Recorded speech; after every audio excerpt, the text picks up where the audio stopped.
What is up, podcast listeners? It has been quite a few months. I have not been on quite a while, and it sucks. But I am coming back to you with a banger though, because it is we are live at the Soundbox Studio right now, the Soundbar podcast, doing the Out of Bounds podcast at the Soundbar, and we with the homie, the DJ, producer, former D1 basketball player, going on tour late back in 2024. He's gonna be playing at Denver. Man, he been playing all over the country lately. He's been blowing the fuck up. Make some noise for Medicine, please. Yeah, my boy Eric. I had to pull through, man. Out of Bounds podcast. I've been watching for a long time, man. To pull up, man. That was a beautiful intro, man. I like that, man. Hey, how you doing tonight, man? I'm doing good, man. Just hanging out in the beautiful Cedar Rapids, man. Like I was telling you earlier, like Iowa City's my hometown, but I spent a lot of time out in Cedar Rapids. This was where all the fun was when I was a youngster. So it's good to be back here. Beautiful studio, everything, man. I'm just proud of you, man. Still out here doing your thing, man. I appreciate it. Hey, I appreciate you, dog. It's good. It's always good to have homies on. You know, man. I never get a chance to really like. I've never really gotten a chance to do like any in-person interview before until one other one, which was the OG, Kill OG, man, the OG, man, the real one, the man that helped you get to where you are today. Oh man, that was a guy who I looked up to. You know what I mean? When I came into the scene, he was like the big dog. You know what I mean? And it was kind of like kind of made friends from just being competitors, not competitors in the fact that like people playing football and stuff, but like he was the OG and I was the new buck. You know what I mean? So he definitely was met on some not as good terms, not bad, but you know what I mean. There was some some competition in there, so I definitely was held him at a arm's length for a long time. But later on, as I started progressing, I went back and talked to Jordan, and we started doing the Ugly Boys stuff, which was like really early in my career, and that was like a door opening opportunity for me. He took me on my first tours. You know what I mean? We were driving in his little Subaru. Oh, his Subaru. Yeah, my big ass, driving his little Subaru, man, from here to North Dakota to Minneapolis to Lincoln, Nebraska to, you know what I mean, just really making a way out. I think I might have been making like $100 a show back then or something. You know what I mean? And, just making it work. So, man, yeah. Anyways, Jordan. Always the OG. You know, you've been around me, Eric. I throw shows, and anytime I can have opportunity to bring Jordan out, I bring Jordan out every single time because I think he definitely deserves his flowers. I would not be here without Kill OG. Not only from like him taking me on tour, but he was like the first guy that really gave me that like spark to be like, oh man, I remember coming to the shows being like, man, we gotta kill OG tonight. You know what I mean? Like he gave you that spark to want to start doing more music. No, and shit. I used to go into shows being like, it just so happened like how it happens out here. He would be playing a show, he'd be doing a show. I would be the guy that opened up for him, and I was like a year or two in the game, so I'd be like, bro, I'm gonna go up here and just make it super hard for Kill OG after this. You know what I mean? Shit. And now look at you, bro. Like, man, God damn. Fun, man. Yeah, it's been fun. It's a blessing. I'm super thankful. But with all that being said, it goes back to the one, man. I would not be here without a group of guys out here and a group of friends I have now to this day that not only just gave me the support, but definitely gave me the guidance when I came into the scene. I didn't really know much about it. So I continue to learn from the people around me, man, like I said, literally to this day. Yeah. Well, one of the big questions I always ask somebody that like ever comes on my show, because I've always had athletes, I've had content creators, I've had musicians, but one thing I would always ask them, like, what, like, you always came from like a hip hop background, yeah. But what brought you into the scene of electronic music of all things? There's a crazy story. Nobody's ever asked that before. So at the time I was, I've always loved music since I was younger. I never played any instruments or anything, but I remember getting the first Fugees' Score album back in like '96. I remember getting my first Ghostface Killer cassette. Like, it was always something that went hand in hand with me, especially even when I played basketball at that level. It was just like I had to have my music on me the whole day. I'm bumping music the whole day before the games. I'm bumping music, you know what I mean? I have my little playlist and stuff. So it's always been around. But so when I was in college, we were kind of doing the rapping thing. Was I was in junior college, just messing around. Like it's funny now. I was doing like being the DJ. You know, like back when DJ Khaled and back when there was mixtapes out, you'd be like, oh, like the DJ would be like the guy who like would talk at the beginning of the tracks and stuff. You know what I mean? So that's what I would do, is just record all my homies, and I'd just be like, yo, DJ Mac, man, DJ Mac, man. I forgot. Well, I had so many names back then, man, and yeah, I would just yell on top of the tracks and put the tracks together and then record them and mix them down as good as we can. And that was the start. And then I got into basketball when about my junior year. I tore my ACL, and I couldn't travel. Stayed up late one night, and stayed up late one night. And that was back when MTV used to do music videos. I saw Dead Mouse, Ghost and Stuff at like 2 in the morning. 2 in the morning, checked it out. I was like, like this is pretty cool. Like this is like, I'd never heard this before. Like all the vocals and stuff is pretty dope.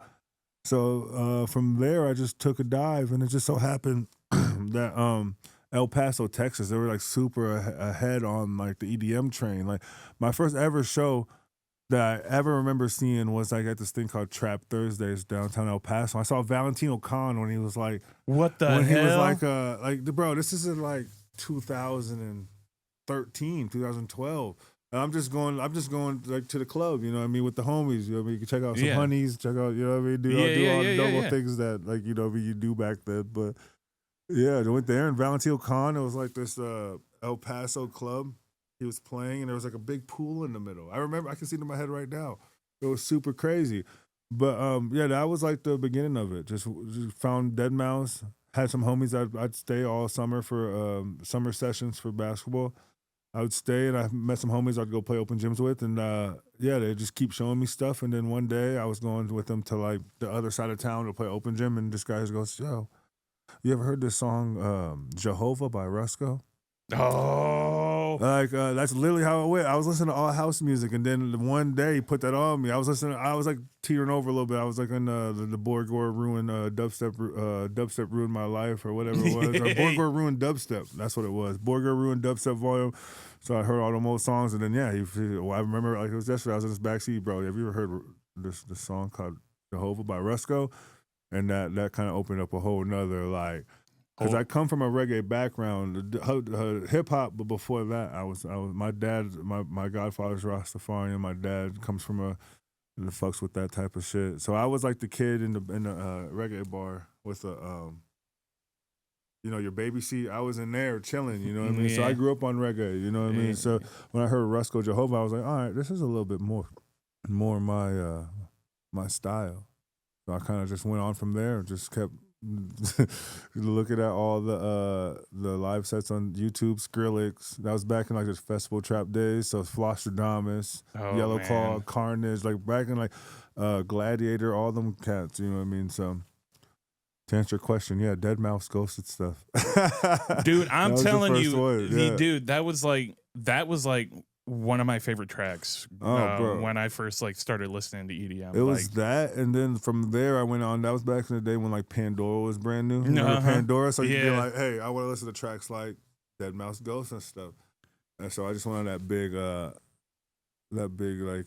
dive of that for years. I mean, shit, I'm still on the dive right now. Well, of course. I mean, you over here making bangers that are making Instagram go fucking wild and shit. So like producing was like my first passion though. That was like I always made the hip hop beats. I was rapping before I did that. A lot of the reason I got in the scene out here was just trying to get any show I could. I remember my first show was at Gabe's, and I walked in with just a laptop and played it from 8 to 9 and just DJ'd off my laptop, and that was the first time. But I did it so I could go in there and meet all these DJs like Dan Jewel and Gumby and all these old DJs I used to be around who y'all won't know, but like those are like legends to me. I was just going just for a shot to ask them what type of hardware they used, or you know what I mean, anything like that. Yeah, Dan's a fucking legend. Oh, bro, all those guys are legends to me. Bruce, Dan, all those guys. All those fucking guys, man. No. Well, what led you to creating Well, a lot of people maybe listening now know you Mhm. by Medicine Place, but Mhm. not everybody knows you by your first name, Yeah. Noble Price. Yeah, Like, what yeah. led you? What led you to come up with that name for? What, Nobel Price? Yeah. So Nobel Price, see, that's crazy. I tell you, nobody's ever asked that. So Nobel Price, when I started this, I started like doing like as I said, I did the house stuff. I went to trap. I've kind of gone through all the genres over the years. 140 dubstep was always my favorite, but it was like nobody liked it back in like when was that 2015. It was like it wasn't like a kind of people liked it. Nobody liked it. Yeah, nobody liked that shit. Especially in Iowa, so it was like so different. So I went through all the genres and just the first project Nobel Price, and it was just like this old Sesame Street character that just he like so that was my rap name before it was my DJ name. So when I rapped, I was Nobel Price as well. So it was just like some old like Sesame Street character that I used to like. But from back in the day, you probably wouldn't even recognize him. He used to have all these little rhymes. He was like a little professor, you know what I mean, a little doctor. So it's like quite fitting that now it just it transitioned into Medicine Place, seeing that he was a doctor. But Yeah. yeah, it was just old Sesame Street character that I saw one day and thought the name was cool. Oh, that's interesting. There's a lot of questions that like I do know the answer to. I did not know the answer to that that's what one. It was. There's an old Sesame Street character from like one of the original joints. Yeah, he was just a little witty cat. So I named myself Nobel Price. I had so many trash names before Medicine Place, man. Like So too many. Like all of them. Like all of them. Well, what led you to the creation? Well, then obviously you had an evolution in your side of your DJ career, your producer career. What led you to going to Medicine Place? So I was in like I was gonna quit, man. I was gonna quit. I was doing good in the old project, played all the big shows. I kind of just broke over in the mold for a lot of people. Not saying that in any type of way, but like that's always been my thing. Like you get burnt out. You get burnt out, as well as like a lot of the behind the scenes. I think my personal past of how I grew up is a lot different than a lot of stuff that happened that goes on in the scenes. It's all been new to me. I've only been into it for 8 years, so it's all still new to me. You know what I mean? Like before 2016, I was a couple months before that I was playing in front of 110,000 people in the NCAA tournament. You know what I mean? I went from that to doing this. You know what I mean?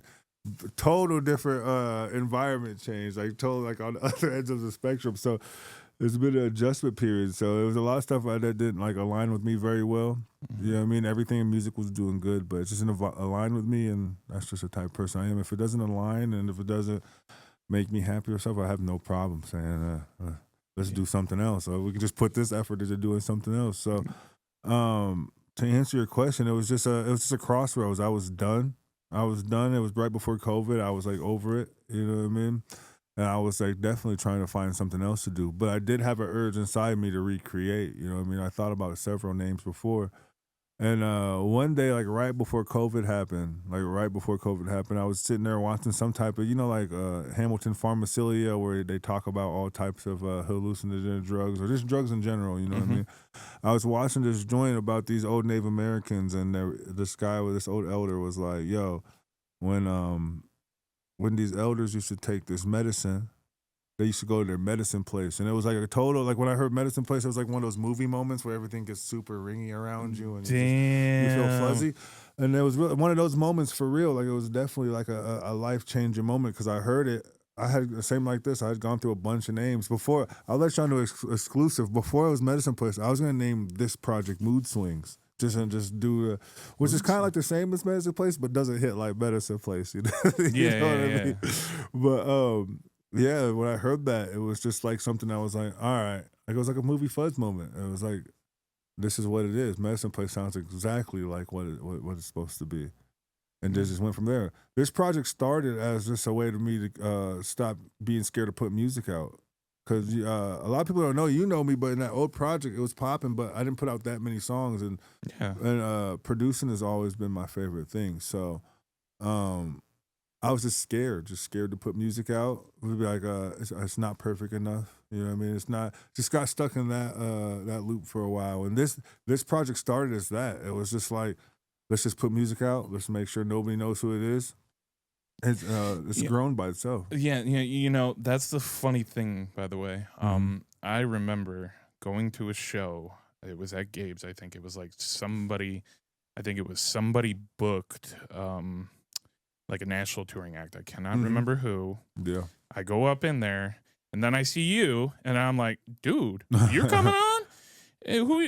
Who are you playing as? And he's like, Medicine Place. I'm like, what? That's you? I think that was probably Immersive. I think that was one of my first shows to open up for Immersive, I think. Yeah, I think so, because I think a few other people I know that were there. Joey was there. Joey was playing as well. Yeah, no. Mind. Yeah, that's crazy that you remember that. Yeah, I think we went a good 2 years. Like that was right before COVID, I think, or right after? Right after COVID. So I think we went all throughout COVID without nobody knowing who it was. And that's hard out here. Yeah, no, that's hard. That is very hard out here. I had zero intention on it popping off. Like I had zero intention or zero plans for this project. Because like I said, like not only is it hard to just pop off in this lane, but like especially at that type of music at that time was like totally not in at the time. You know what I mean? It's like the last 4 or 5 years where it was like a thing. When did you hit a point where you thought, wow, this project is really like it's doing, it's doing something, you know? I think you guys are catching me at a time where it's like that right now. Like I said, I'm very energetic when you see me in real life. Anybody who knows me knows that.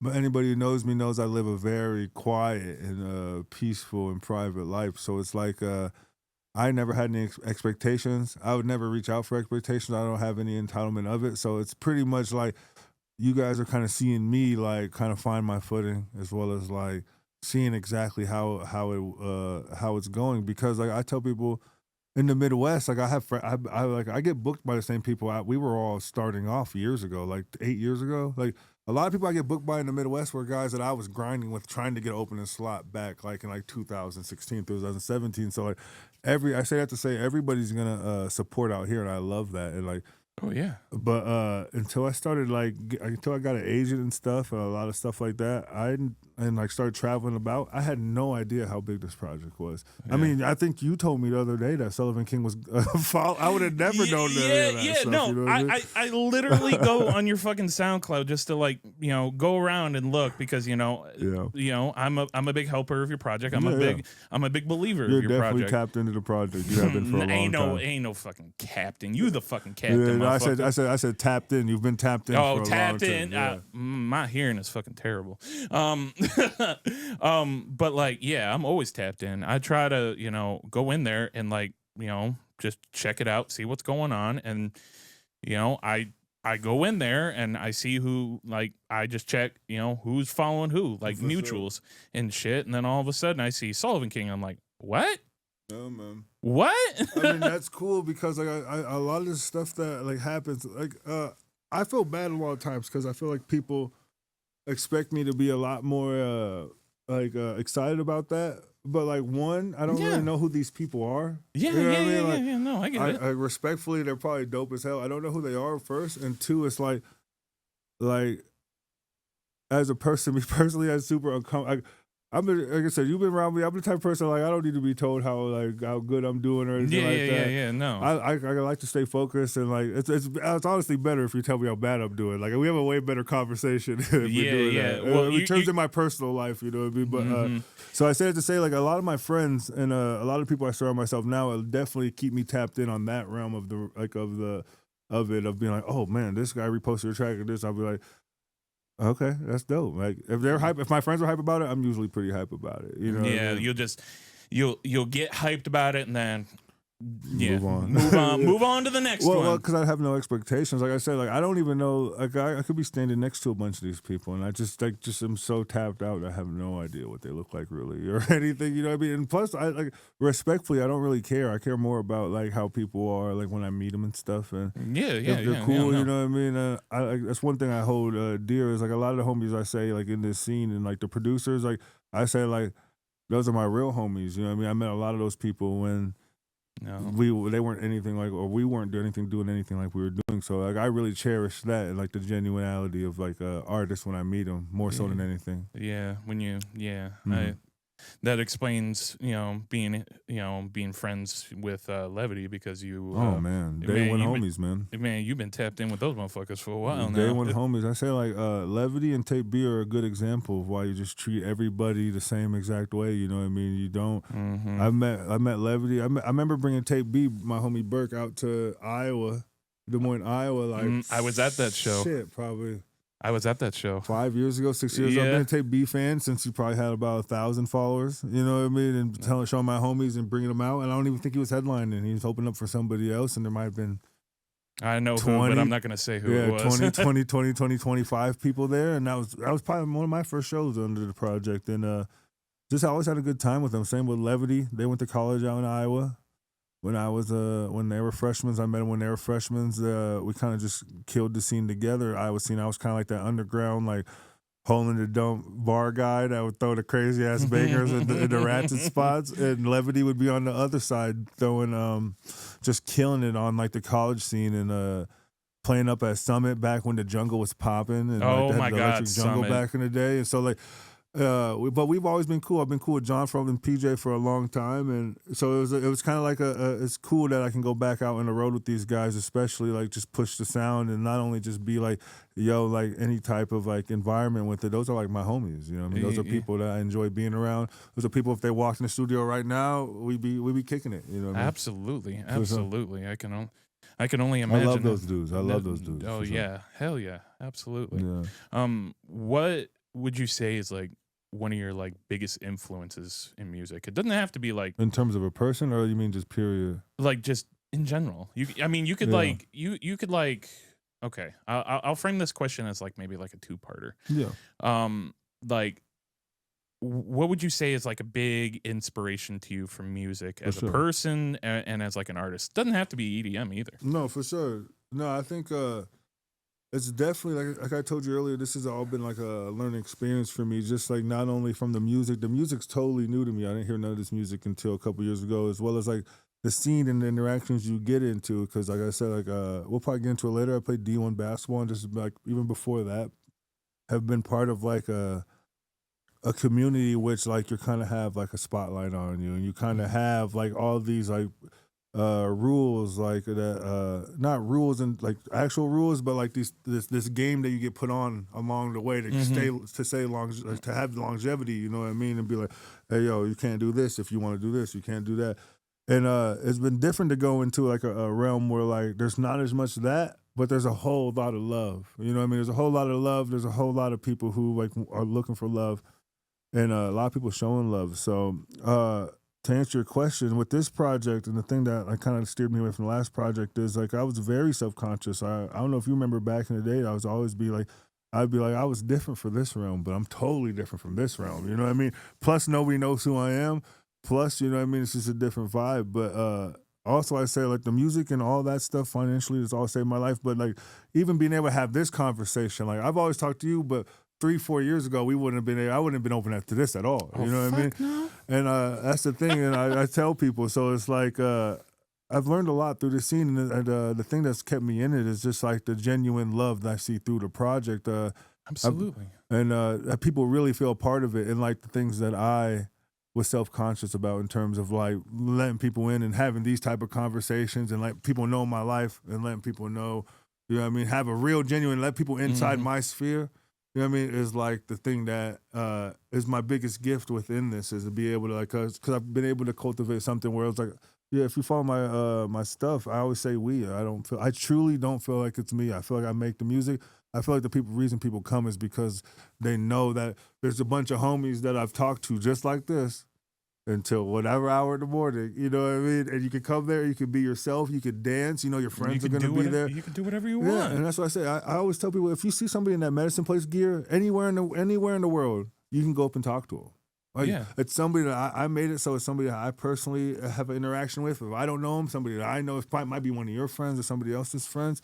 And that's like little shortcuts of stuff that you have to battle within here, but you have to hold your integrity. Like I do it for that. Like if you catch my merch, you're only gonna get it in my personal sections. I don't sell it publicly, and it's because of that. Like if you're at a festival and you're lost, or you're at a festival, you don't have no friends, you can go up to somebody in that medicine place merch and feel comfortable knowing that you can go up and talk to them. And you've been around, you've probably met people like that. You know what I mean? And out of everything, I take pride in that we have like a great community of people that are caring. We're not perfect. We're not anything like that, but we're willing to have the conversations to move forward and try to get better of the stuff that we aren't as good at. You know what I mean? Which is life and period. Outside of this realm, I feel like that's what it's all about. Absolutely. You know what I mean? Yeah, no, I do know what you mean, because like I've grown to have like, you know, friends because of Medicine Place. I wouldn't have known the homie AT.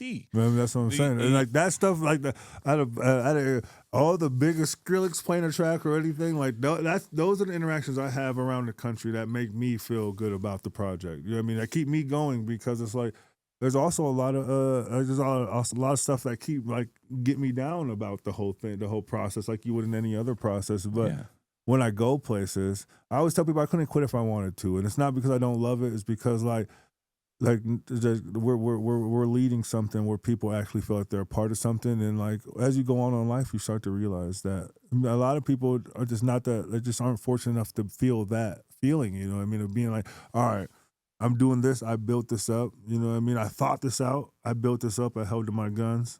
You know what I mean? I'm gonna keep going because I have other people around me. A lot of people. And like this, in my opinion, that journey has to have all those parts of it. You know what I mean? Like it's ups and downs the whole time. You have to fight through it. You have to stick to your guns. It's your dream. You have to believe in it. So I think, if anything, I think that I take pride in gathering a bunch of people that think the same way, not for like any game, but to be able to have somebody to talk to be like, hey, I'm on the same journey. You know what I mean? I relate with you. Let's chop it up, and that's the coolest thing about the project to me. Absolutely, man. Let's I'll parlay that into a question, a good question that I asked you earlier. My fault too. I'm very long-winded. No, it's okay. I'm a chop it up king, man. Man, that's gonna be a fucking gnarly clip for IG, bro. I appreciate you. Yeah, man. I told you bring me up, you gonna get the real me, man. So I appreciate you. Absolutely. But I'm gonna parlay that into a question I asked you earlier. And you said it was a tough question. Yeah. So you didn't answer it earlier, but I'm going to have you answer it now. Let's do it. What does Medicine Place mean to you? So Medicine Place, this is the first time I've ever said this, man. Medicine Place isn't a person. I always said, like, I'm going to make you an analogy, and I'm going to keep it short. I always say you've been to shows where there's been 10,000, 20,000 people, and like it's buzzing. There's a bunch of people there. Yeah. But like everybody's kind of doing their own thing. Like the front row's kind of bopping, you know what I mean? The side, everybody's kind of doing their own thing. But you've also been to shows that have, 1,000 people there where everybody's in the same wavelength. You know what I mean? Everybody's feeling the same thing. Everybody's moving. Everybody's turned up. And I always said, I mean, that's your Medicine Place. When I came into it, it was like a sphere. Like when I saw some people back in the day, some of my favorite shows, like when I saw like Troy Boy for the first time or G Jones for the first time, like, it was different in a lot of shows, and I still feel that. Like, it felt like I was in a sphere. You know what I mean? I was in, like, a sphere where, like, the vibrations and everybody's just on the same length where it's just fun. It feels like it's, like, for example, when I talk to my boy Musai, he'll be like, what you trying to do today? Like, what set you going to play? And I'll be like, time travel. Like, that's always my goal. Like, let's make an hour feel like it's 30 minutes because we're just having so much fun. You know what I mean? And like, hell yeah. And that's what Medicine Place is. And that's what I always say. Like, I'll bring the medicine. I'll bring the music. I'll bring all that. You know what I mean? A lot of people know I don't like driving. I don't like hot weather. I don't like camping. I don't like a lot of that stuff. I'll do all that stuff, but I wouldn't do it on my own free time. So when I'm out and about, I try to make it about the people. And like every set you see, for the most part, is all new and curated to where we're going, and we pick the sets very particularly. So all to say, like, it's Medicine Place is what you feel like when you're all together. When everybody is in the same wavelength, and it creates a whole nother environment for the shows. And like that's always I think it's a privilege to be able to do that, to be in control of people's emotions and people's movements for a whole hour. Like you have full attention. It's probably one of the craziest honors I've had in my life, for sure. Yeah, and I'm gonna be honest. Like anytime I ever been to your show, every single time, people go batshit. People cool, go man. fucking batshit. That's cool, man. I definitely feel privileged to do that. I say like a lot of people have cool shows, man, and I'm not. I have respect for anybody who puts it on, but I take pride in that. Like out of everywhere I see, like people are dancing. It don't matter how hot it is, what time of the day it is. Like people are dancing, having a good time, and I love that for people. You know what I mean? Because one thing that means that they're having a good time, but that means that they feel comfortable. They feel comfortable to be themselves, act silly, do the crazy moves. You know what I mean? Because I look at it as like a consumer, man. When I'm at a show, when the times I get out, I want to be able to feel like that too. You know what I mean? I want to be able to be like, hey, I can just wild out and be myself and turn up. You know what I mean?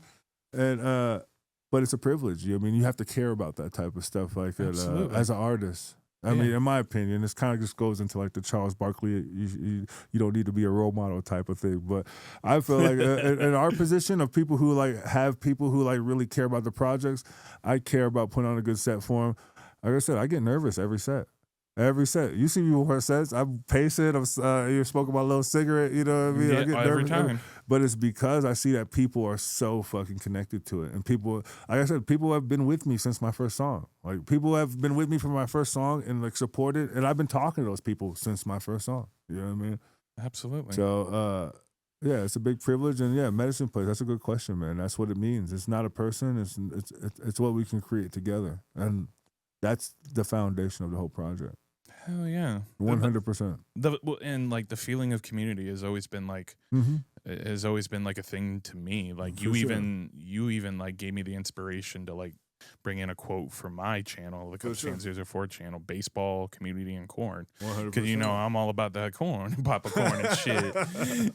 Yeah, man. Cool. You know when I go places, like I got this homegirl that I like. You know what I mean? This is the homie, and she always makes fun of me for being from Iowa. So many people don't know where Iowa is or where I go. That's the thing. Most people think I'm from Minneapolis. Like 90% of people think I'm from Minneapolis. That's because like 90% of the people in Minneapolis love the fuck out of you. Oh no, that's the home of the project, man. I love the fuck out of Minneapolis. I wish I would be in Minneapolis right now. Like we live in Iowa, it's cold as fuck here. I would be in Minneapolis if it wasn't noticeably way more cold as fuck in Minneapolis. I was gonna say, boy. No, all my favorite people live in Minneapolis. Like, Minneapolis has a special part in my heart. I don't play in Iowa very much, so I say there's two places. Iowa, because I don't play here very much, I'm gonna put on a show here when we do come home.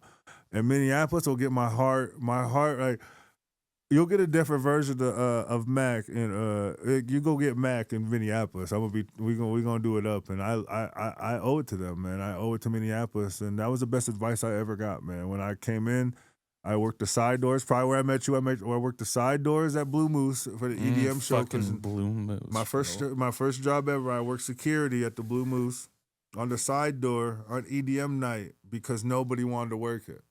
So I took it as an advantage to like meet people, and I met one of my best homies, Tommy Guns, back then. Oh, and, shout out Tommy Guns. Back in the day, man, he just fucking. I was working the door, knew nobody. He comes up to me, he goes, "Are you Malcolm?" I said, "Yeah," and he goes, "Here." He goes, "Listen to me real quick." He's like, "You're fucking wasting your time." He's like, "You're a cold ass producer. You're a cold ass DJ." He goes, "Quit your job. You're wasting your time. Go be a producer." Walks away. No more, no less. I'm not lying. Hand on whatever you put your hand on. You know what I mean? Exactly how he told me. And then from there, we created a friendship from there. He's kind of been with me since the beginning. You know my crew. I've been with the same crew. Whether we're together or not, I've been with the same crew since the first days I've been in this game. You know what I mean? I brought my best friend as my manager.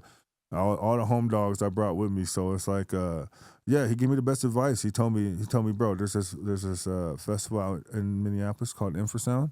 He's like there. He's like, bro, there's this festival in Minneapolis, Infrasound. They play all deep shit and all rhythm. He said that's all they play. He's like, that's where you need to go. He's like, fuck all that Denver shit, fuck all the other stuff. Back in there, everybody's trying to make their way to Denver to get shows because it was kind of like the popping spot. Yeah. He told me no. He said Infrasound in Minneapolis. That's where you want to go. He's like that. He's like, I know people out there. He's like, the scene's blooming. It's gonna be popping. He's like, Infrasound in Minneapolis is where you want to go. And like, I know a little bit more now, but back then I didn't know shit. So I took that advice to heart. I didn't know any different. Yeah, I had no different. I didn't give a fuck about no Denver. I didn't care about nothing. I was just trying to get in the door in Iowa City. He said no, infrasound in Minneapolis is where you want to go. And I took his advice, and I say this is the home. I mean, Minneapolis is the home of medicine place. Wherever I go, majority of places I go, people think I'm from Minneapolis. Yeah, no, I believe it. My favorite people live in Minneapolis. If it was so damn cold, I'll be there. I'll be there. Would you say like Infrasound is one of your like top festivals to go to every year? Oh, for sure. No, so from that advice, I don't ever go out. I don't ever like. I've been to a couple festivals on my own. I've been to a couple things on my own. I kind of just like grinding, but yeah, Infrasound was my always go to. Like I had no other goals but infrasound. I sat out.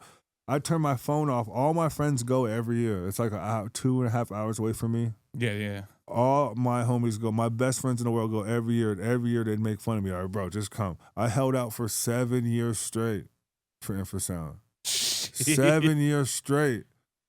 Turn off my phone. I don't ever get my FOMO. I got FOMO every year. I'd be salty as fuck every year. Watching my friends at Infrasound and being like, seeing the lineup come out and be like, bro, I should be on that lineup. Bro, my 7th year, when was this? I don't know. 3 years ago, maybe? Yeah, 3 years ago. 2 years into the project, I got booked for Infrasound the night before the lineup comes out. Shit. The night before the lineup comes out, and that was my first Infra set. And man, I always my life's changed every time I've played Infra. Every time, like drastically changed every time I've played Infra. Every time? Yeah, I've played 3 times now. Oh, was it 3 times? I don't even remember. I've played twice now. Every time I've gone to Infra, something crazy has happened. Every single time. Yeah, a couple years ago was when Whittler played Scrambled for the first time. Oh. And I got picked up by Whittler's agent the next weekend. You know what I mean? And that was a very life-changing, man. That was like probably the last time. That was like the first time I felt like actually crying in a long time. Because like, I don't ever ask for nothing. I kind of just like let things happen. And the fact that he played that and wheeled it, just like the movie that he did it in was like, oh my goodness, like that shit crazy, bro. But yeah, ever since then, I kind of like, that was like the first time I felt like I could really do it. You know what I mean? I'd be like, all right, we're really doing this. Yeah, we're really going to be. And it takes a lot for me to really feel like we really doing this and give into that. You know because you the most humble person I know. So like, and so like I understand. That. Yeah, of course, bro. Yeah. Because you're always trying to help others. You're always trying to give a lot because you're also at the same time every once in a while throwing shows up in Iowa City still. Oh, for sure. That's the thing. I've tried not to throw shows in Iowa City for so many years. I've told myself I'm gonna quit.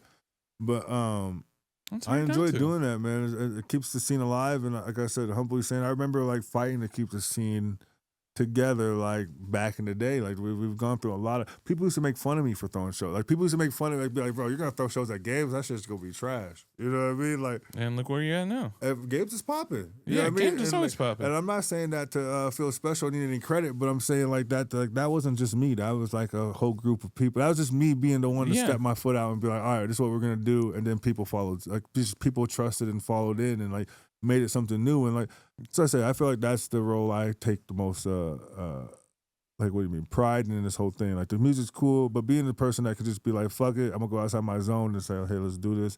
And people believe me, I hold a lot of responsibility over that for sure. Absolutely. Well, we've been yapping a lot about music lately. This has been good conversation, though. But I appreciate it. You asked me about stuff nobody's ever asked me, bro. And who knows when I'll do another interview, man. I appreciate you for having me. Absolutely, man. How about we go into the topic of, you did start your project a little bit before COVID, but right around that time with COVID, now, COVID certainly doesn't feel like that was 4 years ago. Like, that's a long time ago, man. Man, let me tell you something. I remember for forever, I will remember the day, we all went into lockdown. It was because I went to Black Tiger Sex Machine out in Des Moines, and then the day after, I went and saw you and Jordan at Gabe's. Oh, yeah, back in the day. Yeah, and then some of the first times we were at Gabe's. Yeah, and then the day after, everything shut down. I think I do remember that. Yeah. But, I mean, like, a lot of people are struggling right now when it comes to COVID right now, and people are really like, even festivals. You know, you got some musicians that are struggling because of COVID. You know, COVID put like a mental hardship on everybody. For Like, sure. like, like, what are your thoughts on all the struggles going on right now with the festivals? Right now, I mean, I think it's gonna come back around. I think there's just got overpopulated for a little bit, and people just not knowing, um, you know what I mean, the climate. And one, just not being like informed enough to know the climate of the whole scene, as well as like, you know what I mean, just getting super amped up after COVID. I feel like people were like sitting down for a long time, so everybody had like what, that 2 years of just playing stuff up. I'd be like, yo, when COVID comes out, I'm gonna make this festival. You know what I mean? There's a Mm-hmm. lot of stuff that goes into festivals, and a lot of people, you have to build a team, man. So I feel bad about the about everything that's going on, but I think it's due for a reset, and it's due to come back in full force. And I hope it just encourages more collaborations between smaller, you know what I mean, you know what I'm saying? I mean, Yeah. out of like smaller collectives that are throwing shows. Yeah. I hope it encourages more collaboration between everybody, because I feel like that's the only way we're gonna be able to get past all this. You know what I mean? It's always good to have your own thing. You know what I mean? I don't think that means you can't have your own thing, but I think some collaborations and some people helping each other, promotion companies helping each other Absolutely. for a similar goal. I think that's the main thing, and a little bit more transparency with everybody. You know what I mean? Absolutely. I agree. Well, also a big thing that's always been in the scene, these past however many years for artists is TikTok. Okay. And TikTok is going away on Sunday, quote unquote. Camera can see it right now, but quote unquote, TikTok's going away right now. Yeah. I mean, do you think TikTok is like it become like a good thing or like a bad thing for like the state of like producing and music? Yeah. Because like I see people debate about it on Twitter Mhm. all the time. Like, oh, the music scene is gonna be so much better that TikTok's gone, blah blah blah, type shit. And like I think that's annoying as hell, because like Yeah. I go on TikTok and I'll find some fucking bangers. No, TikTok broke a lot of artists, and like I definitely get like I'm in a weird position, because I'm like naturally one of my OG underground like kids. Yeah, kind of like, I don't know what a proper word would be. Yeah, I know what you mean, I though. would be careful, but You I'm one of good? those kids. But on the other side, you know what I mean. I've seen the whole process, the way people do stuff, and what you need to do to get through. So I definitely get both sides, but I don't think it's like this thing where it's like because there's no TikTok, there's not gonna be no good producers. You know what I mean? Like those guys at the end of the day on those TikTok videos had to make the tracks. You know what I mean? And like promotion is a thing. Like You know? yeah, I mean, I tell people, like, if you want to, depending on what you want to do, if you don't want to do promotion and you don't want to do any of that stuff, don't do it. And like, but like, Yeah. in order to like keep moving in anything, whether you're a real estate agent, you know what I mean, a doctor, you have your own practice, you gotta have some type of marketing, some type of push towards to get people looking at your product. You know what I mean, or else you're Same. in a way, kind of, for lack of better words, kind of wasting your time. You know what I mean? Yeah. I used to hate social media. You know, I used to have shirts that said "real life over social media." You know what I mean? literally had it in my apartment. It's still sitting there. Yeah, I've had to get pushed. You know, I mean, to do it by my management team and stuff, and that was kind of like where Medi TV came from, where we started doing the Medi TV vlogs and vlogging the stuff. That's not my style at all, but I figured it was a way to get my management team off my back. You know what I mean? It turned out to be a great thing. Like, It turned out to be a fantastic thing. Yeah. You got me on the editing side every once in a while. You got AT, man. And Shout out AT. And AT's like the perfect, like what I talk about with like being alive for people. AT's like a perfect example of that. AT's worked with my project for years, off and on. Has started and quitted, and like even when he started doing it with us, he was kind of like iffy about it, kind of like, you know what I mean? I don't know if I'm about this, and I'd be like, AT, bro, like. I know how you feel, bro, but this is gonna be all right, bro. If you want to do what you want to do, you kind of do some stuff you don't want to do. And now it's got to a point where I get to take AT on trips, and AT just shows up sometimes. I went to Detroit I was good. He's like, bro, I've been here for 2 days. Look at this basketball rim. This Airbnb I rented, you know what I mean? And not only that, just see them get the love and see them, you know what I mean? He's a little bit different because he had the process. He had the dream. He had the drive, but he's on the other realm of the spectrum. It's just too easy for him and sometimes, you know what I mean? So now he's got to see the work. He's got to see that actually, like, all right, like, this isn't just partying. This isn't just us complaining the show and partying for a night and coming back. This is like, we have something that we're trying to do. And like, Yeah. it's been good. It's been cool to see AT get to a point of like trusting the process, seeing what we got to do, where he's figuring out what I got to do, and like filing into a role of like, that's like, and realizing like, this isn't going to be ideal, but if we can keep doing this together, we can do some stuff with it. It's been like, it has happened since he's been around, and I've known AT since he was like a little kid. Like when I played basketball with his older brother. I always say AT was like the little 11-year-old kid, like when I was dunking, being like, "Yay!" on the sidelines. You know what I mean? I've known AT since before his balls dropped. So it's like shit. So it's like to see not only that, to like build a friendship from that. AT's a guy who's gonna be around me for the rest of my career, if not my life. You know what I mean? And Yeah. Then it comes from like just being the grind and like him trusting me and me trusting him. And yeah, I got to see the glow growing AT's eyes. That's like, stuff like that is special for me. Same thing with like Obey Gray and other people, you know, and be around. I'm truly a guy who Charlie. I love seeing my homies like do what they got to do, and if I gotta go figure out some information to bring it back, that's no problem. For me. You already know. You got those homies in your back pocket. Oh, bro. Yeah, I won't be here without my friends, bro. I would not be here. Even like I said, even I was talking on the phone the other night, and my homegirl just broke down something so crazy to me, bro. But even to that, bro, just to have homies that like to be able to have them conversations with through here and like be able to like put stuff in perspective, even if it's not ideal with what it aligns with. It's good to have homies you can have talks to and like be your natural self with. You know what I mean? Yeah, no, I feel you 100%. And have a real conversation for sure. Absolutely, you know, I'm always here answering questions for you on Twitch. And yeah, for sure. You're one of my go-tos, man. You're one of my go-tos. Always the go-to. And then AT's over there helping you with editing and shit, you know? For sure. All the friends, man. Yeah, and I know Charlie made your website. I make the music, man. This project, man, that's why I always say we, man. This project's a collective of just a bunch of homies who want to do something cool. And not only that, I could put up with my crazy ass because I talk like this all the time.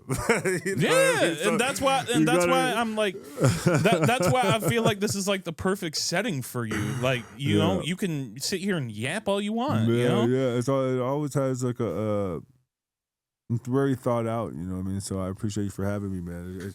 This helps me just as much as it helps you, for sure. Absolutely, dude. I'm happy to have you here, man. For sure. Yeah. Well, let me ask this question. Last question about your music, and then we'll fire off some like random sports questions, though. Cool, I'm down wherever, man. All right, cool. What can we expect from you, bro? When it comes to Medicine Place. So I'm very like I said, DJing's cool. I'm a lab rat, so I treat this like basketball practice, man. I'm in the lab all the time. So yeah, right now I haven't told people this. Right now I got an album coming out. I'm coming out with my first album. Oh, and, shit! Been working super hard on it. Not only just like I'm usually the type of guy where I don't like any of my songs. You can ask all my homies that. Yeah. No, we were literally just talking about it the other day. Your most viewed track on SoundCloud right now, the Simone. I'm gonna say it. Someone digger. Yeah, and. Yeah, don't misquote me on that, YouTube. I said DIGGER. Yeah, I tried to save you. I tried to set it for you. Yeah, I appreciate that. You over here on Snapchat just saying the other shit. Oh, yeah. But this motherfucker tells me that like it's his most viewed song. It it went viral on Instagram, and he's like, I hate this shit. That's a lot of them, man. Like I said, I had one of my friends asked me the other day. They're like, "Yo, send me some tracks of your favorite songs."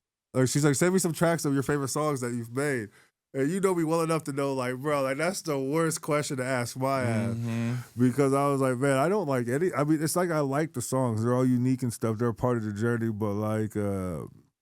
I'm just my own worst critic, so it's like It's the same way with like content creators because like I don't even watch myself back when after I stream or something like that. I hate it. Nah, but with that being said, I tell a lot of artists like I think like that's what we're talking about consistency before the podcast. I think like the reason why this project I'm still learning. It's 4 years in and it's 8 years altogether, and it's like I think people got to grow with me. Like they saw me from the first track.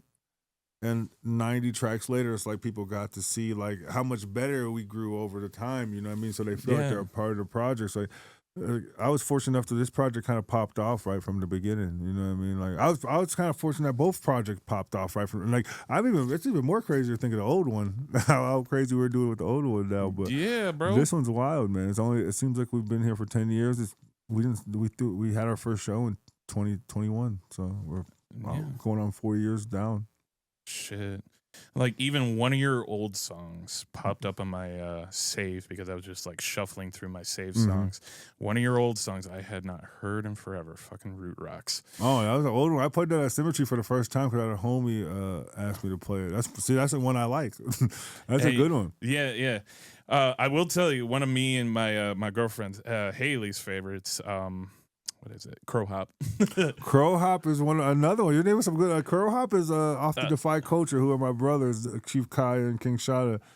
That's probably one of my favorite songs too. I've been seeing a lot of people have been reposting that song recently. Yeah, no, we both love that song. She even like said that like she wanted to talk to you about playing that song. So then if you play that song on the stage, she's gonna bring a fucking crow mask. Oh, fire! So a Crow Hop was my favorite. So like there's different songs that you know what a powwow is like with Native American crew. So Crow Hop is my favorite dance. They kind of do like this little like they just have like this little jig to them. So that song has a little jig to it. So I called it Crow Hop. That's probably one of my favorite songs. You name 2 songs I actually like. Yeah. Sweet Dreams is probably my favorite song. I fucking love Sweet Dreams. I think that's my most slept on songs, and that's probably like that song was probably made in like an hour and a half. That was like the one that just came to me. It was meant to be. Isn't it like always like the songs that take less time to make that end up? All of them, man. All of them? Bro. Like all the songs that are that people know, like Drunk Dub probably took an hour to make. I swear to God, Jordan be telling me that shit too with some of his songs. Like people love that shit. Like his most like popular song. It only took like an hour. Drunk Up probably made an hour to make. Shit, Solo Dolo, the Kid Cudi remix probably took less than that. Man, one most selected. I only made one most selected because my homie Quinn hit me up and he was like, "Bro, will you make a remix of this?" And he sent me the vocal and I said, "Shit, that sounds pretty cool." Never heard the song in my life. All of a sudden, never heard a song in my life. Was Drunk Dub like a original song? Because I've never seen the original. That was I to this day I still like the original more than I like my version. Shit, everybody like your version. My first ever show I played. This will be the last crazy story I tell you because it's just on par. My first festival ever was in 2017, probably like 6 months in, and I was working with a guy back then, and he was trying to get me on Dance Festopia. Oh, and the promoter accidentally sent my homie the flyer with the headliner on it and everything. And he hit my homie up and he said, "Yo, if you don't leak my flyer, I'll put your homie on the festival." Literally how it happened. That's bro. literally. I played right before Apparition, and you know it's even crazier. I played right before Apparition. One side of a good friend of mine, a big idol of mine. Before he's part of 1/3 of Turnian Sound, and he was like the only guy who played deep back then. So I was like, "Hey, bro, like." I met my management team. I met my whole management team. I met all those guys at Dance Westopia. I would have never knew who they were probably, or got the opportunities in Minneapolis if it wasn't for meeting those people then. Yeah. Well, anyway, last night I went to sleep early. Yeah. And I snuck my shit in because I was trying to play this silent disco, like this little renegade stage they had all weekend. They weren't giving me no play. I was brand new. They're like, "Nah, fuck that." I got Ghastly up here. I got all this stuff. So the last night I go to sleep while Tiesto's playing dubstep. Tiesto's playing dubstep. I went to sleep early, man, and I get woken up at like 2-3 in the morning, and they go, "Bro, this artist is fucked up. Like he can't play anymore. You got your gear on me? Or your gear on you?" Yeah. I get out. I have my gear. I plugged in. Out of my slumber, out the tent. I started playing dubstep for the first time, and I get my first show booked to Lincoln, Nebraska, direct support for Con Rank and 12th Planet. Hell yeah. And he goes, yo, you can play the show. The only thing you have to do is you have to play off CDJs. I lied that day until I knew how to play off CDJs. And that show was the first time I ever played off CDJs. Oh, shit. Well, anyway, so Planet played this song, and it was that song, Drunk Dub. This was back in the day when it was still a plate. And I go up and ask him, I was like, bro, what's that song called? He played like Kodak Yellow into it, like that Cardi B, if you wanted to. And he went into the original. And he told me, and since then, that's always been my favorite song. I used to play that song back in the Nobel Prize days. I used to play that song before I had my own. I used to play that song in medicine place sets. To this day, I still fuck with that original more than my version. More than your version. Easy bread. Yeah. Easy bread. Yeah, even though it's got the most plays on your fucking SoundCloud now. Everybody love that shit, bro. Yeah, that song blew up, man. Man, that song did blow up. I'm thankful. I'm thankful. Always, bro. And I know you. You always humble. You always thankful for all of that. Mm-hmm. And we couldn't be more than happy to have a guy like you in the scene. I appreciate you, bro. It's been good, man. And even seeing you do this, man. I've stayed on you about doing this for years, man. So when you told me to come through, I was like, man, we got to do this. I'll come for the homie, man. I'll let him into the madness for an hour. Absolutely, dude. Hey, we doing good right now, and I love this shit, bro. Hell yeah, bro. Yeah, absolutely. Let's fire off a couple of questions. Okay. They could be sports, music. Just fire off. They're going to be fast-paced questions. Whatever, man. You hit me. All right. One person you would want to collaborate with on a song. Oh, man. That's a hard one. Oh, man. A very, man, out of everybody, right now, off the top of my head, I respect a lot of people. There's a lot of people I'd love to make songs with. Yeah. That are just homies. Off the top of my head, should we say homies? Should we do both? Should we do one that's not homie and one that is a homie? Yeah. All right. Yeah, one that's a homie and one that's not a homie, since you have a lot of homies, because I know that you do. If we're doing not a homie, somebody I haven't met yet that I would love to meet, that was a big influence of this project. I started this project after I saw this person play was Liquid Stranger. I'd make a collab with Liquid. Oh man, somebody I didn't know. I mean, Peekaboo's another dude I'd make. That's a whole nother podcast. We'll talk about that some other time. Hey, shout out Peekaboo. I know he put you on his mix and shit. Yeah. That showed love. I could let off Peekaboo for a little bit, but I'd say I'd make something with Peekaboo. There's a lot of guys, bro, that I fuck with hard.